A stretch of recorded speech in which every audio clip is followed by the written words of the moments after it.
શું ફ્રેન્ડ્સ તમારી પાસે પણ આવા જૂના ટી શર્ટ અને જૂના સ્વેટર પડેલા છે અને તમે તેને ફેંકી દેવાના છો તો ફેંકતા પહેલાં આ વિડીયો જરૂરથી જોઈ લેજો જેથી તમારા ખૂબ ઝાઝા પૈસાની બચત પણ થશે. તો ઘણી વખત ફ્રેન્ડ્સ આપણે જોયું હશે કે શિયાળામાં આ રીતના આખી બાઈના આપણે ટી શર્ટ પહેરતા હોઈએ છીએ અને અથવા એમનેમ જૂના પડેલા હોય છે, આપણે તેનો કાંઈ જ ઉપયોગ કરતા નથી, એમનેમ પડેલા હોય છે અને આનો આપણે ફેંકી દેતા હોઈએ છીએ. તો ફેંકવા કરતાં ફ્રેન્ડ્સ આનો તમે રીયુઝ કરી શકો છો. તો અત્યારે આપણે ફક્ત બાયનો ઉપયોગ કરીશું. તો આ રીતે આપણે સ્લીવ છે તે કટ કરી લેવાની છે. તો આ રીતના ગરમ ટી શર્ટ છે ને તેનો ઉપયોગ કરેલો છે. તમે અહીંયા સ્વેટરમાંથી પણ બનાવી શકો છો આ વસ્તુ. તો આ વિડીયો ફ્રેન્ડ્સ તમને થોડો પણ યુઝફુલ લાગે તો પ્લીઝ ફ્રેન્ડ ચેનલને સબસ્ક્રાઈબ કરજો અને વિડીયો તમારા ફ્રેન્ડ્સ અને ફેમિલી મેમ્બરમાં શેર કરજો. અને આગળના વિડીયો ફ્રેન્ડ્સ તમને ખૂબ પસંદ આવ્યા છે તેના માટે આપ લોકોનો ખૂબ ખૂબ આભાર. અને આગળ તમે બીજા કઈ વસ્તુના રિવ્યૂઝ જોવા માંગો છો ને ફ્રેન્ડ્સ તે પણ કમેન્ટ જરૂરથી કરી દેજો. તો ઘણી વખત ફ્રેન્ડ્સ આપણી પાસે આવી નકામી વસ્તુ પડેલી હોય છે ને આપણે તેને ફેંકી દઈએ છીએ. તો ફેંકવા કરતાં આપણે તેનો રીયુઝ કરી લેવો જોઈએ જેથી આપણા ખૂબ ઝાઝા પૈસાની બચત પણ થાય. તો આ રીતે આપણે સ્લીવવાળો પાર્ટ છે તે કટ કરી લીધો છે. તમે અહીંયા જોઈ શકો છો. ફક્ત 10 મિનિટ જેટલો સમય લાગશે અને આ વસ્તુ બનીને તૈયાર પણ થઈ જશે. તમારે જેવડી નાની મોટી રાખવી હોય ને તે મુજબ તમારે સ્લીવનો પાર્ટ છે તે કટ કરી લેવાનો છે. તો આ રીતનો પાર્ટ આપણે કટ કરી લેશું જેથી સરસ એવો એક શેપ આવી જાય.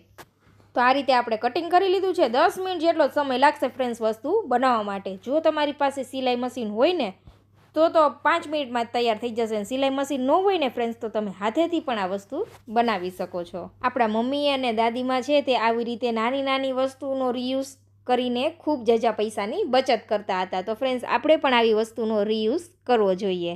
તો ટી શર્ટ હતું તેમાંથી આપણે બંને સ્લીવ્સ કટ કરી લીધી છે અને બંનેને એક સરખા માપમાં જ આપણે કટિંગ કરી લીધું છે. આ રીતનું તમે અહીંયા જોઈ શકો છો ફ્રેન્ડ્સ. સાવ સરળ સિમ્પલ જ છે. અત્યારે આ ટી શર્ટ આપણે ગરમ ટી શર્ટ લીધું છે. તમે કોઈ પણ નોર્મલ ટી શર્ટ હોય તેનો ઉપયોગ પણ કરી શકો છો. કોટનના ટી શર્ટ હોય તેનો પણ ઉપયોગ અહીંયા કરી શકાય છે.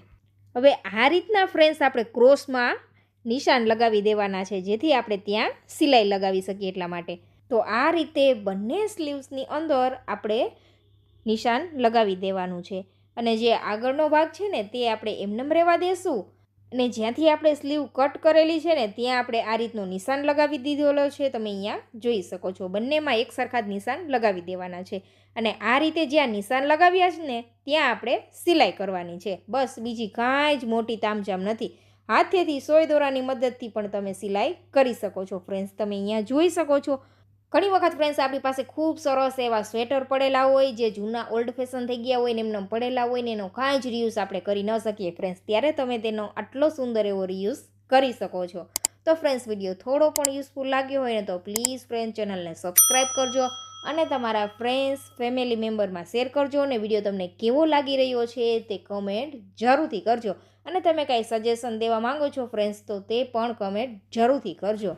હવે આ રીતે સિલાઈ લગાવાઈ જાય ને પછી જે વધારાનો પાર્ટ છે ને કાપડ વધેલું છે તે આપણે કટિંગ કરી દેવાનું. તો ફ્રેન્ડ્સ તમે અહીંયા જોઈ શકો છો. આ રીતના સરસ એવું આપણે કટિંગ કરી દીધું છે. તો ખૂબ જ સુંદર એવા આજે આપણે આ ટી શર્ટમાંથી આપણે પગમાં પહેરવા માટેના મોજા તૈયાર કરેલા છે. તો અત્યારે મેં પગના મોજા બનાવેલા છે. સેમ પ્રોસેસથી ફ્રેન્ડ્સ તમે હાથના મોજા પણ બનાવી શકો છો.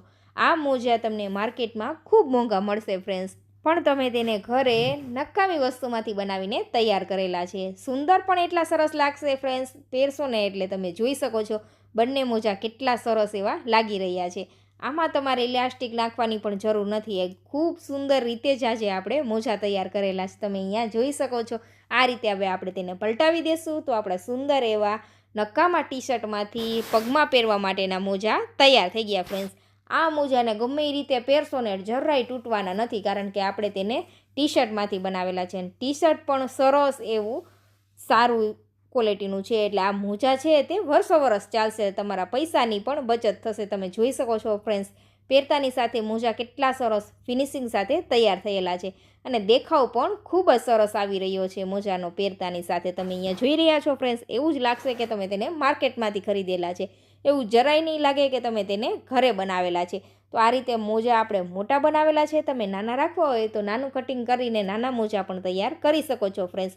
તો જરૂરથી ટ્રાય કરજો આ રીતે નકામા ટી શર્ટ અને સ્વેટરમાંથી આવી અલગ વસ્તુ બનાવવાની.